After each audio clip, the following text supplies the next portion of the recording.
এখন জানি যে আমাদের গাড়ির ফাইন কিন্তু অনলাইন হয়ে গেছে। কিন্তু অনেক সময় দেখবে যে হয়তো গাড়ি কেনার সময় তোমাদের একটা মোবাইল নাম্বার ছিল, এখন সেটা নাই। ফলে ব্লু বুকে কিন্তু তোমাদের মোবাইল নাম্বার, সেই নাম্বারটা দেওয়া নাই। কোথাও ফাইন হলেও কিন্তু তোমরা বুঝতে পারছো না যে কি, যে তোমাদের কয়টা ফাইন হয়েছে বা কি। এবং সেই চালানে সেই যখন চালানটা তুমি করতে যাবে, তখনও কিন্তু মোবাইলে ওটিপি লাগে, নাহলে কিন্তু চালান পেমেন্ট করতে পারবে না।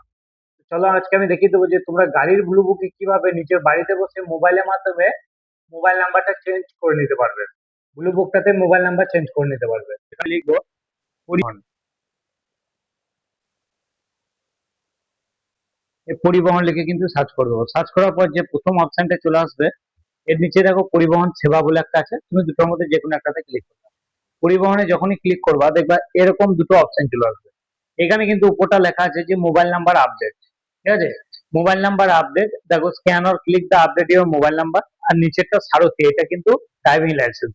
তো আমি প্রথমে যে এই যে লিঙ্কটা আছে, আমি স্ক্যানও করতে পারবো, বা এই যে লিঙ্কটা আছে আমি লিঙ্কটাতে কিন্তু ক্লিক করবো। লিঙ্কটাতে ক্লিক করার পর কিন্তু এরকম একটা পেজ ওপেন হয়ে গেল। আসার পর দেখো প্রথমে ভেহিক্যাল রেজিস্ট্রেশন নাম্বার বলেছে, এখানে কিন্তু গাড়ির নাম্বারটা দিয়ে দিবে। এরপরে কিন্তু ৪৬ নাম্বার পুরো, অর্থাৎ ফুল যে ৪৬ নাম্বারটা আছে তোমাদের কিন্তু একদম পুরোটাই দিতে হবে।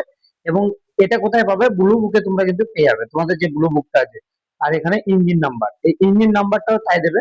এবং দেখবে ব্লু বুকে লেখা আছে গাড়িটা কবে রেজিস্ট্রেশন, অর্থাৎ কবে কিনেছিলে, এবং তার ফিটনেস কতদিন আছে, অর্থাৎ যে ডেটে কিনেছিলে তারপরে ১৫ বছর ধরে নেবে।